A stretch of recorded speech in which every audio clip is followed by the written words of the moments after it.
እግዚአብሔርን የሚፈራ ሲሆን ተገዙ፣ እግዚአብሔርን የማይፈራ ሲሆን አትገዙ የሚል ጽድቅን ፈጽም ዘንድ ይገባኛል። ሰሚሽን ጽድቅን ማድረግ ነው። ስለዚህ ሴቶች ሰሚት ስታደርጉ ጽድቅ እያደረጋችሁ ነው። እግዚአብሔር የሚከብርበትን ደስ የሚሰኝበትን ነገር እያደረጋችሁ ነው። ለምትበልጡት ለምትሻሉት ሰውዬ እናንተ በብዙ ነገር ለምትበልጡ ሰው ለሱ ሰው ኢየሱስ መጥቶ ዮሐንስ እግር ስር ጥምቀት ሥርዓቱን ሲፈጽም እግዚአብሔር ሰማይን ከፈተውና አናጋውና የምወደው ልጄ አለ። መንፈስ በርግብ አምሳል በላዩ ላይ ወረደ፣ ሰማይ ተናወጠ፣ መንፈስ ቅዱስ ወረደበት፣ ድምፅ ወጣ። ምን ብሎ? የምወደው ልጄ እሱ ነው። እሱ ምን አድርጉት? ስሙት። በቃ ጤናማ ሚስት የምትባለው ባሏን የምትወድ፣ ልጆቿን የምትወድ፣ ራሷን የምትገዛ፣ ንጹህ በቤት የምትሰራ፣ ቤቷን የምታስተዳድር፣ ቤቷን የምትጠብቅ የሚስት ድርሻ። ሚስት ደግሞ ይሄ ሰውዬ ያለ የራሱ የተሰጠው ሚስት ደግሞ ለባሏ መገዛት። የሚስት ድርሻ ምንድነው? መገዛት። ውስብስብ ነው። አይ ለዚህማ አልገዛም አትቺ። መገዛት ትችያለሽ እያልኩሽ አይደለም፣ መገዛት ግዴታሽ ነው እያልኩ። ሰሚት ታደርጊያለሽ። እንዴት? በቃ የተጻፈልሽ እሱ ስለሆነ። አንድ ሴት ብላኛለች ድሮ፣ ፓስተር ቸሪ ኤፌሶን 5 የሚባለው ግን መጽሐፍ ቅዱስ ቢወጣ ደስ ይለኛል አለች። ምን ወሰለት? እኔ ባሌ እንዴት ለዚህ ነው የምገዛው አለች። ቀረፎ በትምህርት በልጠዋለሁ፣ በደሞዝ በልጠዋለሁ፣ በቁመት በልጠዋለሁ፣ በስንት ነገር በልጠዋለሁ። እሺ በጣም ስለምትበልጪ ሌላ ነገር አትሆኝም። በጣም ስትበልጪ ወንድ አትሆኝም፣ ሴት ነሽ። በጣም ስትበልጪ፣ በብዙ ነገር ስትበልጪ፣ የተሻለ ሁኔታ ውስጥ ስትገቢ ቤትሽ ውስጥ ሚስት ነሽ። ሚስት ከሆንሽ ደግሞ ስራሽ መገዛት። ለዚህ ቀድሞ ነበር እንጂ መጥኖ መደቆስ የሚለውን ጥቅስ እየዋጥሽ ጠዋትና ማታሱን እየዋጥሽ ሰሚት ማድረግ። ለዚህ ነው እኔ ወጣቶች ሊጋቡ ሲመጡ በደንብ ይሄን ሰውዬ ትገዢለታለሽ። አሁን የምርጫ ካርድ እጅሽ ላይ ነው ያለው፣ ከፈለግሽ መተው ትችያለሽ። አሁን ከገባሽ በኋላ ግን አልገዛም አይቻልም። የምትገዢለትን ሰው፣ ሰሚት የምታረጊለትን ሰው፣ ራስሽን የምትሰጪውን ሰው፣ ዝቅ ብለሽ ትእዛዝ የምትቀበዩ ንጉስ መርጠሻል ወይ ብዬ ጠይቃለሁ። ንጉስ እኮ ነው የመረጣችሁት። የኔ ንጉስ ብለሽ የምትሾሚው ንጉስ ማለት ነው። አያችሁ፣ መንፈሳዊ ነገር በጣም ወሳኝ መሆኑ እዚህ ጋር ነው የምታው። ብዙ ሰው ዝም ብሎ ነው ተቧድኖ ገብቶ እየተቀቀለ ያለ። ገብቶ ይንፈቀፈቃል። መውጫው ቤት በኩል መውጫ የለውም። ቸርዬ ቤት ምንም ቀዳዳ የለም። እንደፋፍነዋለን ቀዳዳው ራሱ። አንዳንድ ስዶች የከፋፈቱትን እንደፋፍነዋል። ምንድነው ስራዋ? የሴት መገዛት። ለኔ ለዚህ ለማይረባ ሰውዬ ፓስተር ቸሪ የኔ እኮ በጣም ባለጌ ነው እኮ። አይገርምም? የኔ እኮ እግዚአብሔርን የማይፈራ ነው እኮ። አንደኛ ጴጥሮስ ምዕራፍ 3 ከ1 እስከ 7 በተለይ አሁን እንግዲህ ለሚወዱ ክርስትና ለገባቸው መንፈሳዊ ለሆኑ ብዙ ላይ ከብድ ይችል ይሆናል። ለነሱ ሰሚት ማድረግ፣ ለነሱ መገዛት፣ እነሱን ሪስፔክት ማድረግ፣ እነሱ የሚሉትን ትእዛዝ መቀበል፣ በእነሱ ሰሚት ማድረግ። ሰሚሽን እኮ ታውቃላችሁ፣ የመበላለጥ ጉዳይ ከሆነ እኮ ኢየሱስ ክርስቶስ እኮ ለዮሐንስ ሰሚት አድርጓል። ዮርዳኖስ መጥቶ ተጠመቀ። ዮሐንስ ስለሚበልጠው ነው። ሰሚሽን የመበላለጥ ጉዳይ አይደለም፣ የቅደም ተከተል ጉዳይ። ቀድሞ ነው የመጣው፣ 6 ወር ይቀድመዋል እንጂ መበላለጥ ኢየሱስን እንዴት ይበልጠዋል? ዮሐንስ ግን አይ እኔ ጫማህን ጠፍር ልፈታ አይገባኝም እያለው ነው። ሰሚት አድርጊ፣ ዝቅ በይ፣ ሪስፔክት አድርጊ ባልሽ።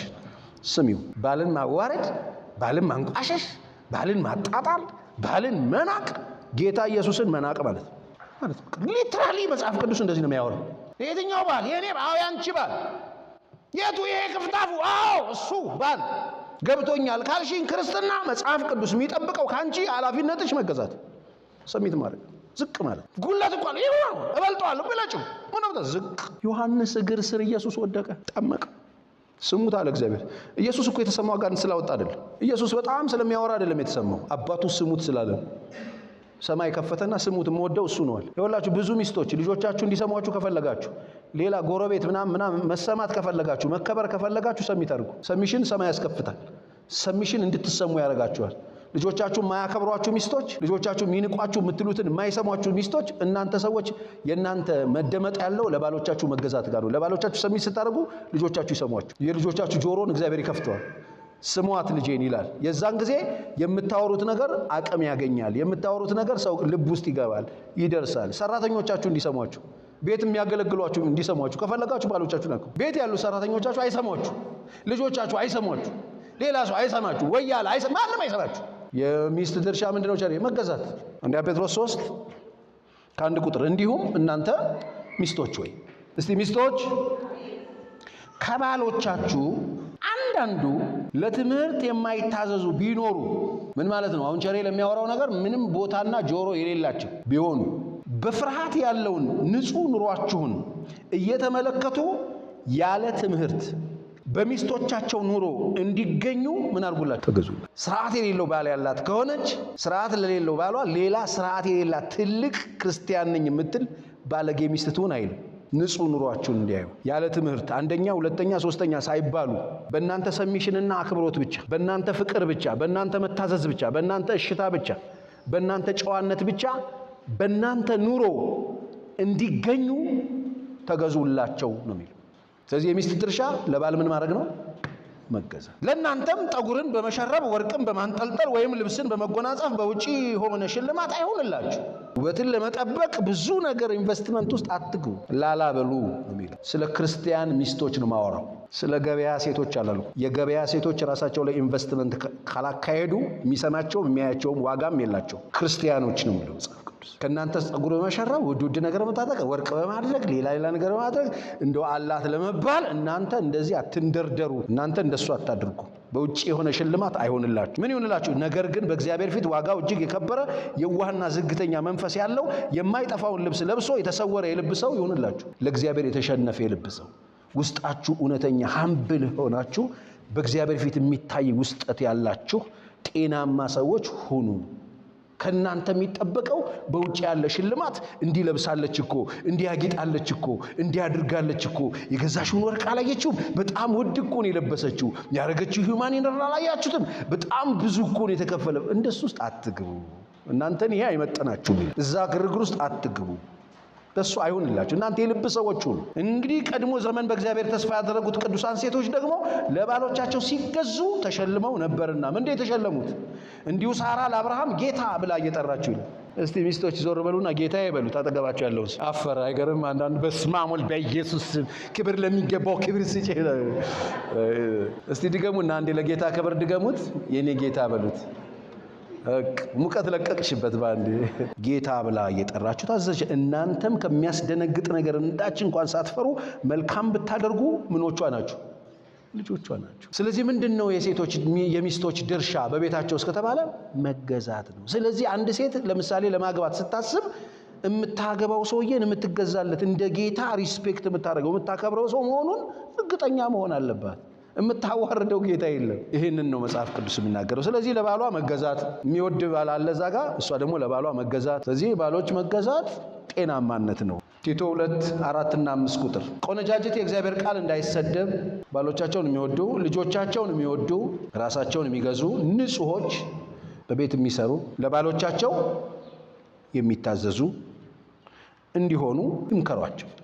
ጎበዞችም እንዲሁ ራሳቸውን እንዲገዙ ምከሯቸው ይላል። እኔ ምን እያረኩ ነው? የመከርኩ። ምን ብዬ ነው መክረው? የእግዚአብሔር ቃል ምን እንዳይል እንዳይሰደብ። ይሄ ገበያ ላይ ያሉ ሴቶች አይሆንም። ገበያ ላይ ያሉ ሚስቶች አይሰራም። ቤተ ክርስቲያን ጌታ ጋር አለው ለምትሉ ሚስቶች ነው የሚሰራው። ይሄንን ብትተላለፉ የእግዚአብሔር ቃል ይሰደባል። እንድትመከሩ ያዛል። ስለዚህ የሚስቶች ድርሻ ምንድነው ሲባል እዚህ ጋር ገዢ ያለ መገዛት፣ አፍቃሪ ያለ ለሱ ክብር መስጠት። ስለዚህ ስንቶቻችን በቤታችን ላይ ሮላችንን እየተወጣን ነው? እኔ በቤቴ ላይ ሮሌን እየተወጣው ነው ወይ? ኃላፊነቴን እየተወጣው ነው ወይ? ሚስቴን ክርስቶስ እኔን በወደደበት ፍቅር እየወደድኳት ነው ወይ? እሱ ብቻ አይደለም፣ ክርስቶስ እኔን የወደደበት ፍቅር አለ።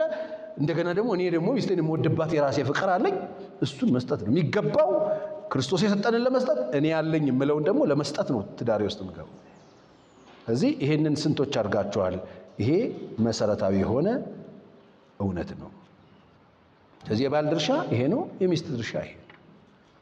ስለዚህ ሚስቶች ምን ያህል ድርሻችንን ተወጥተናል፣ ባሎችም ምን ያህል ድርሻችንን ተወጥተናል የሚለውን ማሰብ በጣም አስፈላጊ ነው የሚሆነው። እግዚአብሔር ማስተዋል ይስጠን። ሮሎቻችንን ሳንወጣ ቤታችን ላይ አንዳችንን ብሌን ብናደርግ ብንካሰስ ትርጉም የለም። እንዲያድርጓል ክስ። በነገራችን ላይ እግዚአብሔር ምንም አይነት ክስ የባልና ሚስት ክስ እንደማይቀበል ታውቃላችሁ። ስለዚህ ፕሊስ ባካችሁ አንዱ ላይ ሬስ አይሁንበት፣ አንዱን ሸክም አይሁንበት። በጋራ መንቃት በጣም የሚያስፈልግበት ምክንያት ለዚህ፣ በጋራ ቁጭ ብሎ መማር የሚያስፈልግበት ምክንያት በዚህ። አንዳንድ ጊዜ አንዱ ይሰራል፣ አንዱ ይቆፍራል። አንዱ ይለፋል። ለዚህ ነው አንድ ላይ አምልኩ ምለው ነው። አንድ ላይ አንድ ቦታ ቁጭ በሉ ምለው። አንድ ቤተክርስቲያን ይኑራችሁ ምለው። አንድ ቦታ ቁጭ በሉና አንዱን የእግዚአብሔር ቃል አንብቡት ምለው። አንድ ሰው ይኑራችሁ ምለው። ተጠሪነት ያለበት ህይወት ኑሩ፣ ተጠያቂነት ያለበት ህይወት ኑሩ ምልበት ምክንያት አንዱ ለምን ሲባል አንዱ ላይ ለጥ ይላል። ሁለቱም አብረው ከሆኑስ ተነጋግረዋል፣ ሰምተዋል። እሷም ሮሉን እሱም ሮሏን እርስ በርሳቸው ከተወጡ ቤቱ መሮጥ ይችላል፣ ወደምትፈለገበት መድረስ ይችላል።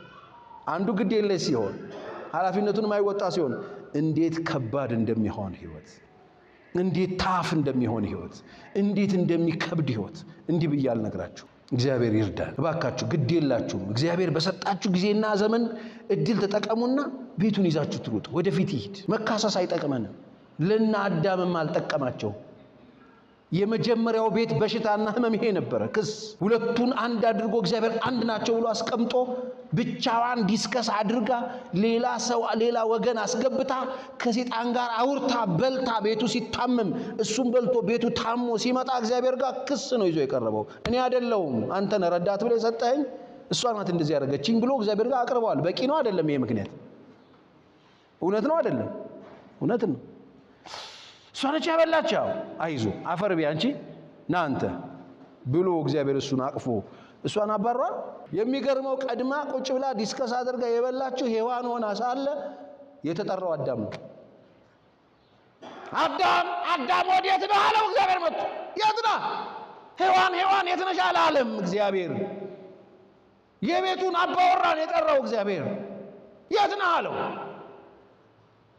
ራቁቴን ነኝ፣ ድምፅን ሰማሁ፣ ደን ውስጥ ፈራሁ፣ ስለዚህ ተሸሸኩ። በላህ እንዴ? አትብላ ያልከውን በላች እንዴ አላለው። ኃላፊነትህን አልተወጣማ፣ ፖዚሽን ላይ አልነበርክማ። በላህ አትብላ ያልኩ እኔ አይደለሁም። እኔ ከአንተ ጋር ነው ጉዳይ። ሌላ ሶስተኛ መስማት አልችልም። እሷ ናት እንዲህ ብላኝ እንዲህ አድርጋኝ አንተ ረዳት ብለህ ሰጠኝ። ምክንያት አያችሁ፣ ሰው ከጥንትም ምክንያታም ነው። ያደረገበትን ምክንያት በዚህ ምክንያት ነው ብሎ አቀረበ እግዚአብሔር። በቂ ምክንያት ነው። በቂ ምክንያትም ቢሆን እግዚአብሔር ጋር ተቀባይነት። ቤታችሁ የታመመበት ምክንያት፣ የተጋጫችሁበት ምክንያት፣ ነገራችሁ የተበላሸበት ምክንያት፣ የቱንም ያክል ምክንያት ይኖረው፣ ኤቪደንስ ይኖረው፣ እግዚአብሔር ጋር ውሃ ስለማያነሳላችሁ ጣሉትና ተያያዙ፣ አብራችሁ ቁሙ። እግዚአብሔር እንዳደረገ ያድርጋችሁ። እስቲ አሜን በሉ። በቃ እግዚአብሔር እንዳይሰደብ ባሎቻችሁን ውደዱ፣ ልጆቻችሁን ውደዱ። ከኤደን ገነት አባረሽኝ እኔ ካንቺ ጋር ኑሮ አልቀጥልም አላለም፣ ቀጠለ።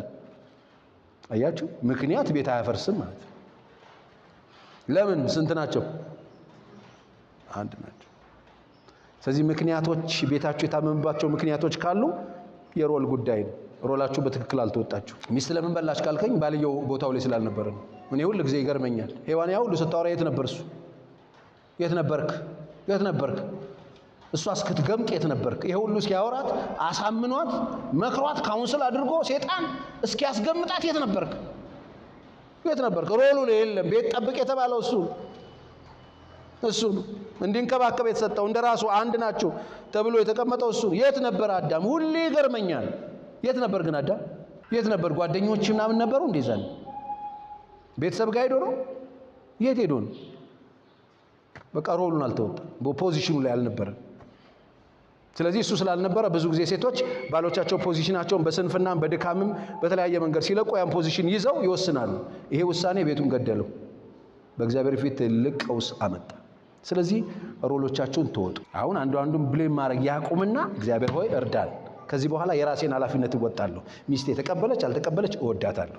ሚስቴ ተቀበለች አልተቀበለች እጠብቃታለሁ። ሚስቴ ተቀበለች አልተቀበለች እንከባከባታለሁ።